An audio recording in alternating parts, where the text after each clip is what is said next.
is now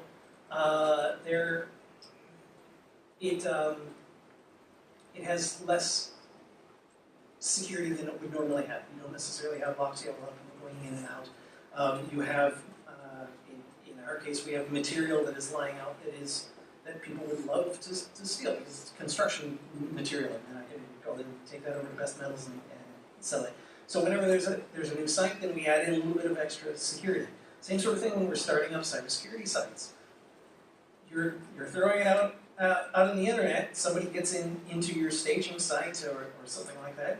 Make sure you've got monitoring turned on before you throw things out there, or at least at the same time as you throw things out there, so that you understand what's happening to those. Skip some of that. Site-specific security plans. So this is something, again, with physical security, that every time there's a site that comes up, everything is unique, and we have certain policies and ways that we go about doing things as standard, but every site is going to be a little bit different.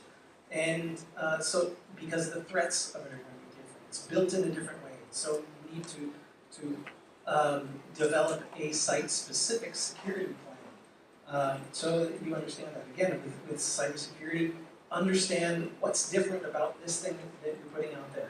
Is it making calls to some other system that you've never looked at before? Why are we working with South Korea on this? Is that okay? Things like that. And what holes do we need to open up? Who do we need to trust in order to get this thing to work? Our information is now going to Romania. Is that okay? All sorts of things like this. And then going in and checking on it every now and then once it's up, because you want to make sure that whatever it is that you have in place is still working later on, and working as designed.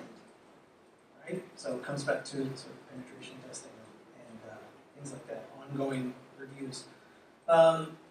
So this is going for monitoring. Anyway, best time to stop a bomb threat. Any ideas there? It's during the reconnaissance phase. Right? Obviously it's before the bomb threat happens, but during the reconnaissance phase, you look for people who are scoping out the site, preparing to develop a plan to attack. They're looking at behavior patterns, they're trying to scope out weaknesses. Again, it's physical security principles you can use in a cybersecurity format. Make sure you're looking at what's probing your networks. What is it that they're doing? Honeypots are great for this sort of thing. To gather, what if somebody were to get one of my control systems? What are they going to be doing?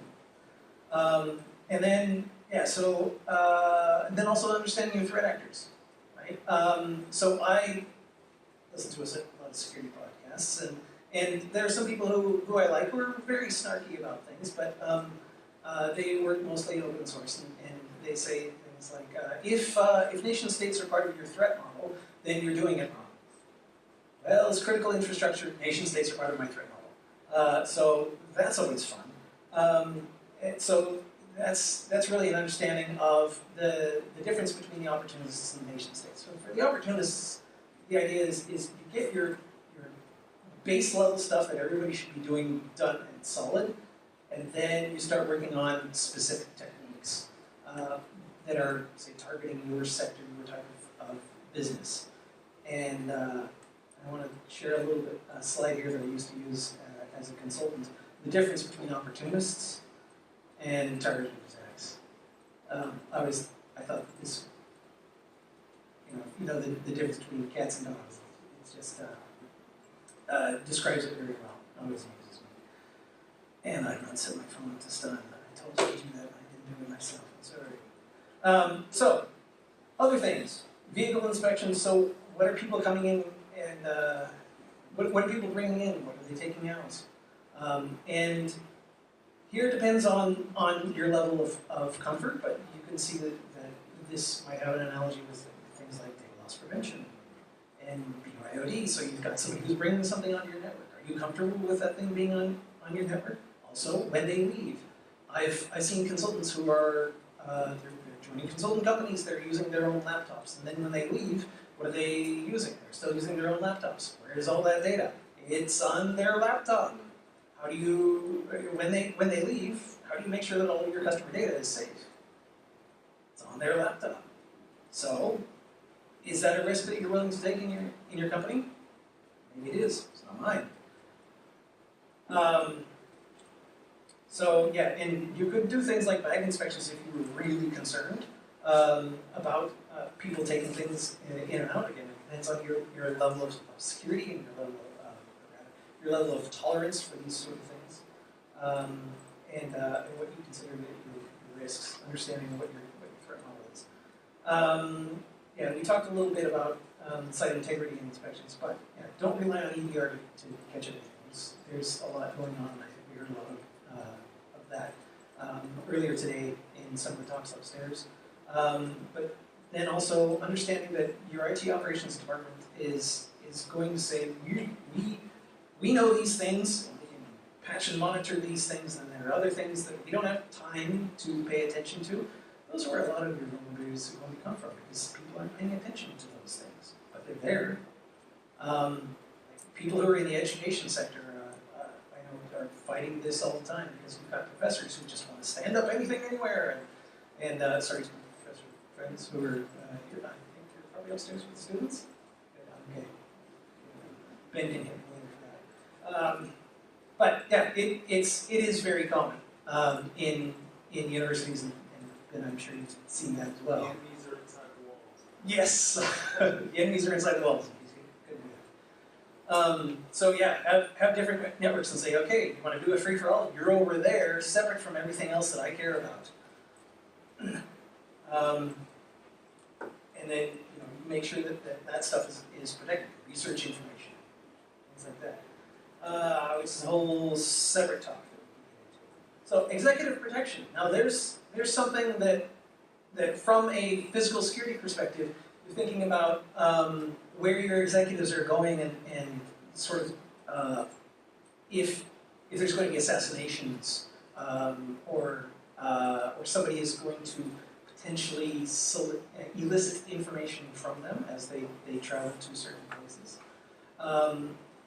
But as they go, they're taking devices all the time. So are you okay with that? Are you okay with someone going to the U.S. with an iPad? Are you okay with them taking a laptop to Venezuela?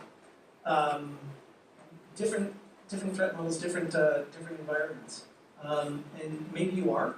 But generally, what we recommend there is that if someone is traveling to a high-risk area, first of all, know about it. Make sure you know about it. Make sure that the executives know that you should know about it, and that they're going in with clean devices. And then when they come back, they can use their regular devices. You can inspect the travel devices for malware if you're good enough. But sit down with them and make sure they understand what your policies are. Here's how we want you to use this device. I also give them a safety briefing as well, to say here are the risks that you have. Here are the numbers that you should call in case you get in trouble. And then if you're really good, you can learn from your physical security team and do post-travel debriefs and determine if anybody was able to get some information out of them. That's a little bit more difficult for us in cybersecurity. We're not used to dealing with people. We're used to dealing with keyword. But yeah, if you are able to get information about who had what conversations with who, where did they go, then you can find out a lot of information. I'm finding that in some of my peers that there's some things that I don't believe we have clearance in this room to talk about, but there's certainly foreign interference going on. So yeah, fraud detection, things like that. You can think about this in terms of product security. So how do you know if someone is stealing from you? If you're dealing with a retail store, it's pretty easy because the inventory didn't line up at the end of the night or monthly inventory, or however often you do But if you're having a service, like Adobe, before they went to the subscrition model, how did they know how many people were stealing Photoshop? They knew everybody was doing it, but they probably weren't able to quantify it. So do what you can to try to understand that based on the product or service that you offer. Personnel security. How much do you trust people? And when do you give them access to things? So before this went in, the incident with KnowBe4 hiring the North Korean hacker wasn't a thing yet, but is anybody not familiar with that conversation? Okay, all right. So KnowBe4 is a security awareness company, and they hired remotely a person who had they had impersonated someone from the U.S. Who was going to be working for them, sent over a doctored picture, got them set up on the network, and as soon as the computer came on the network, then they noted that that all of a sudden it was starting to set up remote connections from North Korea, downloading malware, and preparing to infiltrate the network and exfiltrate all sorts of things from KnowBe4 systems. They were able to catch it pretty quickly, but the idea there is that they didn't really do enough in terms of background checks. If you are interested in this sort of thing or involved or responsible for this sort of thing, I recommend that you look that up on KnowBe4's blog. So it's know as in I know and you know, BE, the number 4, and the North Korean hacker. And the first thing that should come up will be their blog where they talk about what went on and what they would have done differently or what they're currently doing differently because they've changed things around. What they learned from it, what we can learn from it as well. There are other things like certain institutions are no longer allowing remote interviews for jobs anymore.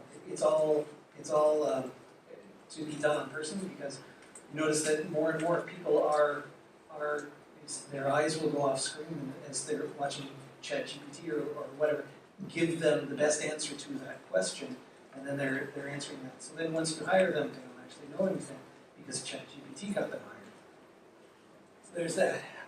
Insider threat program. There's a lot of stuff here that goes on. That if you want to bring in feeds from all sorts of different systems within the organization. You want to know when people are coming on site, going off site, or when they're logging on to certain things. There's more than just systems, but there's a lot of things that the security guards are going to see that you're not necessarily going to see. And so you want to make sure that you're talking with them to say, hey, we had this near miss, and get their trust, and then they'll start talking to you about this near miss and that. And sometimes that can turn into a conversation to say, oh, well, you know what? We had something else around the same time. Let's look into that together and see if that's something that warrants deeper investigation. That once you start that up, then that can turn into your insider risk management program. And there are all sorts of good resources for that. That if you're interested in that, I can hit me up later. But yeah, internal sharing of threat intelligence is key to make sure that happens. Contractor and visitor management, you look at it at a lot of the different cybersecurity frameworks, and you'll see that. It's got a badge, and checking in and checking out, there's logging, things like that. But your contractors have always on access into your systems. Where can they get into? Is there anybody monitoring their access when they're in there? Are you comfortable with them accessing what they are accessing? And not all of this is necessarily done in a controlled manner. You have a regular user who is able to assign access to someone else. Now you have people coming in who you may not necessarily know about. Are you okay with that? Time to start inventorying some of that and figuring out what you can do to potentially shut that down or filter it, have some sort of process in place so that everybody who is coming in digitally has been vetted for that, because they're coming in and essentially getting the same access or potentially even greater access than some of your employees. InfoSec is considered SEP by physical security. You know what SEP is? Doesn't Sevens fans? Somebody else's problem. Means I don't know anything about that. I hope I don't understand it, and I hope that somebody is doing something about it. I trust that you're doing something about it because I really don't understand it. And when you need something from me, you're going to tell me. That sort of attitude. Well, cybersecurity has the same sort of thing related to physical security too. So again, that's why you need to talk with them, make sure they understand what you're doing, and because you both have that mandate to protect the organization, just in different realms. And again, there is a lot of overlap. You have no data security, you're just going to put your data center out in a publicly accessible area. No. So, you need to make sure that you're talking with them and that you're sharing information. Again, sharing that thread. Another thing, paper assets is, we often think about all of our information being digital, but it's not. How am I doing on time, guys? You're 2:15. 15 minutes left. 15? Yeah. Thank you. Okay. All right. So new technology. So this is something where very often our physical security team will go off to consultants and they'll hear AI this, AI that, and they don't know what it is. They don't understand what technology can do for them. And there are a lot of things that can be done that they don't necessarily understand, but could really make their jobs easier. And so what I recommend is that you talk with them about data analysis and getting somebody who understands IT. In working with the physical security system, getting your company to get somebody who is a data analyst will greatly help them, especially if you have a lot of different sites. And then once you do get onboarded to some particular system, they often have user groups where they will share information between them so that they can work through problems. Let's see, you're using X physical access control system. How you have it integrated with your systems? What you do when somebody leaves the company? Do you have to manually shut them off? Is that automated? Physical security teams aren't thinking in terms of automation a lot. They're really thinking in terms of sort of detection, in terms of cameras and motion detection, things like that. Beyond that, not so much. They're not really sure what they can do with things, and you can help them be better with that if you understand what it is that they're doing more. So another thing, monitoring systems, the shared operational monitoring systems. There are sometimes departments within your organization that can benefit from the data that you are collecting, the systems that you put in place. One example of this for us is that we've been looking into camera systems that will report if somebody is not wearing PPE, personal protective equipment. So if you're not wearing a hard hat, high-vis jacket, and generally the boots you can't tell so much on camera, but if you can have systems, AI overlays to systems or AI embedded camera systems that can detect that, say within this area, people need to be wearing that. And so if somebody is in there, that is either our people who have a violation of the PPE policy, or much more likely, it's not one of our people illegally in one of our areas. So physical security is interested in the latter, and the former, health and safety, is interested in because you've got people in there who are violating policy, and we now need to sit down and say, why were you in there without hard hat, gloves, high-vis, whatever? Because again, everybody goes home tonight. So, take a little break. There is no information security without physical security.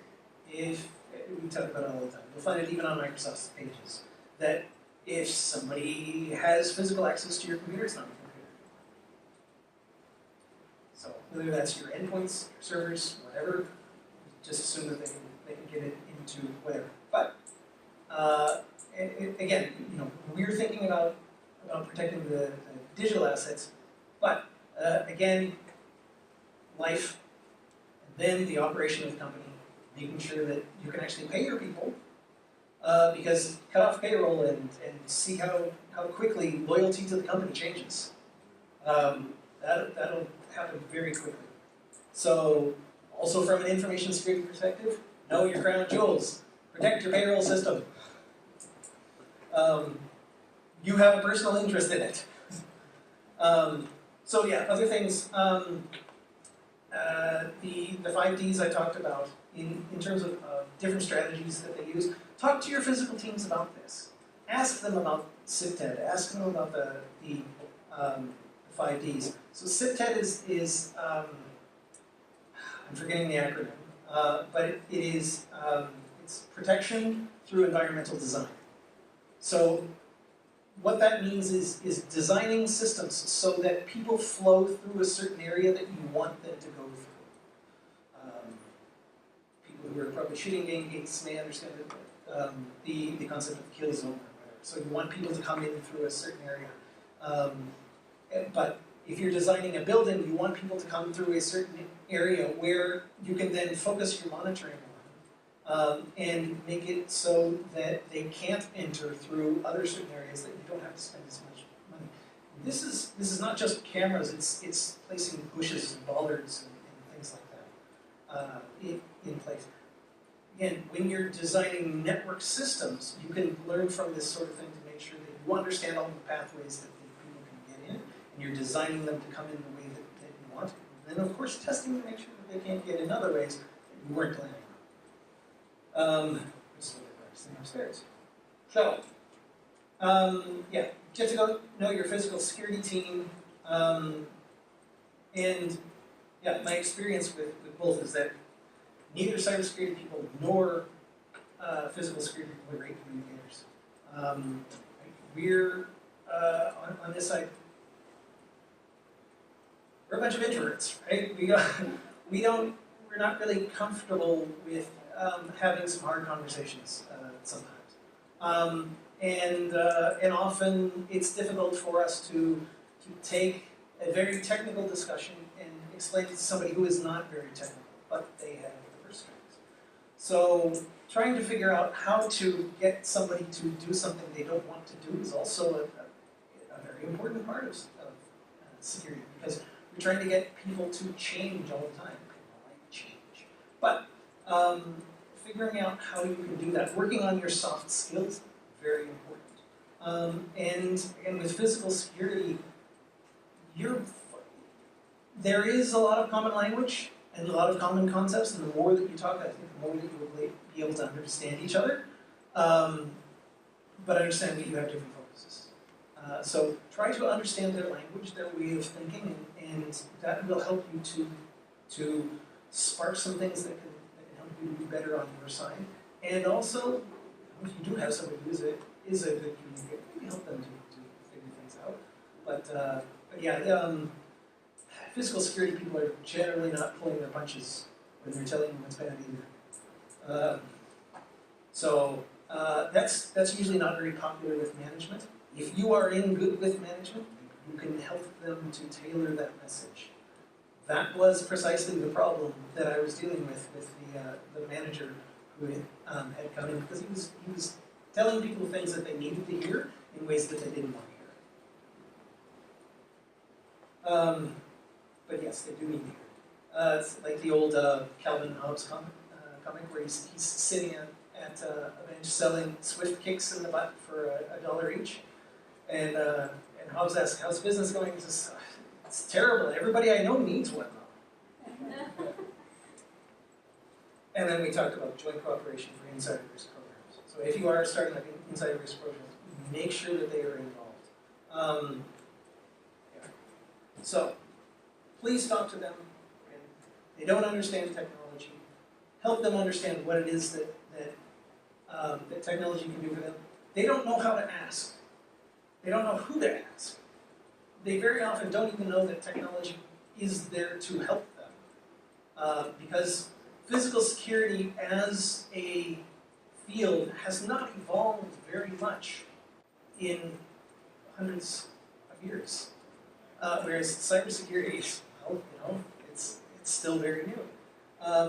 And so we are used to a lot of change, a lot of new things, and something that comes in and says, here's a better way of doing things. I gotta learn how to do that now.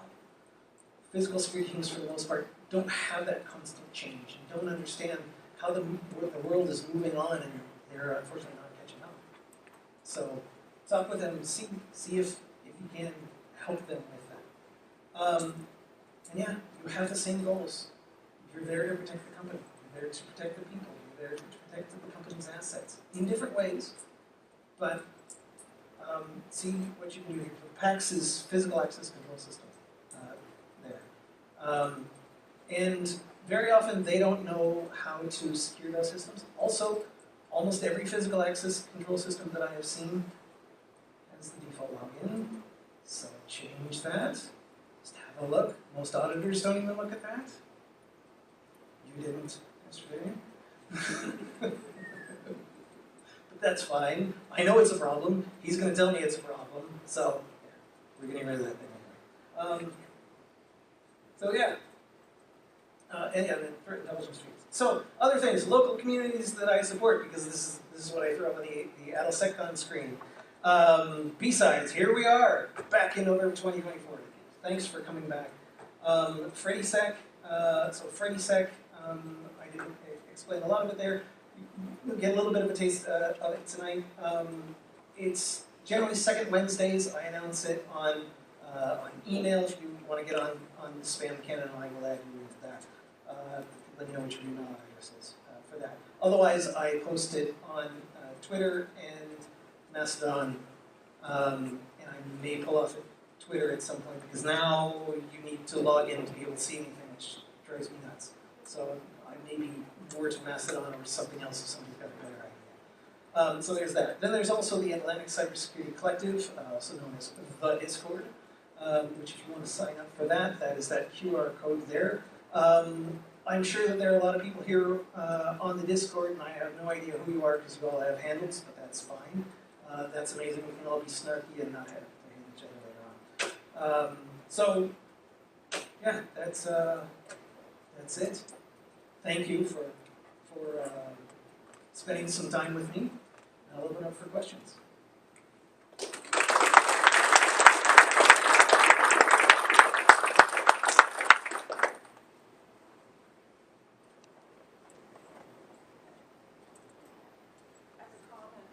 Yes. When you talk about like the AI models and the computer vision, I've had an opportunity to go to a trade show where Paul was here and set that up, and it was really neat because you can put in your models of AI or ML, and they can relate to any of your safety codes.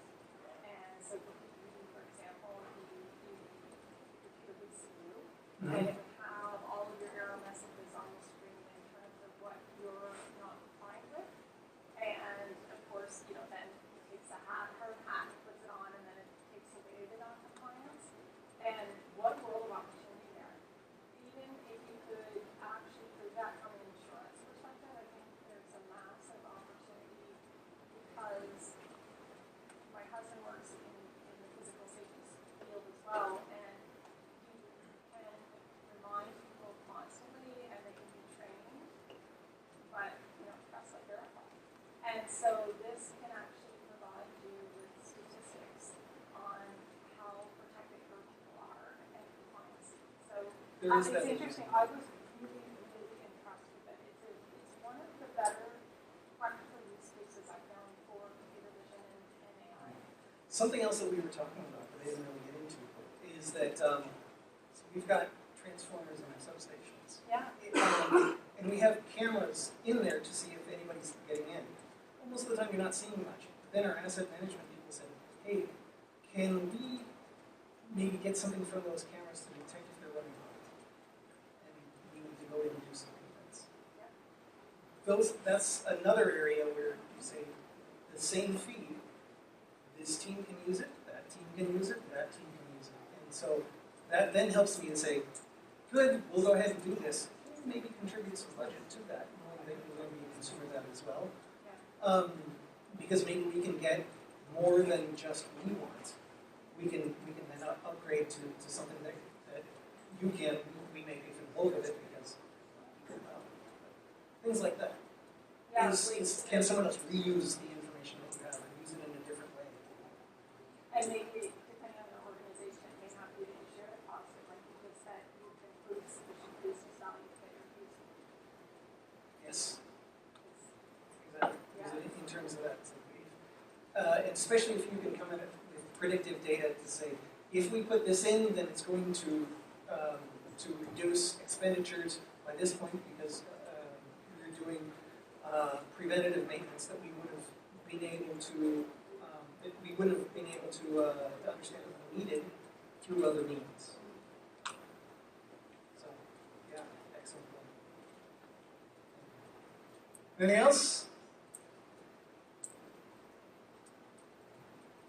All right, that's time. Then thank you. And we'll be back here in 15 minutes for Peter, who's preventing you from leaving the room. He'll be checking ID at the door. But yeah, go ahead and take a break. Get some liquid, get some snacks. We'll meet some people. Let's check out his supporters.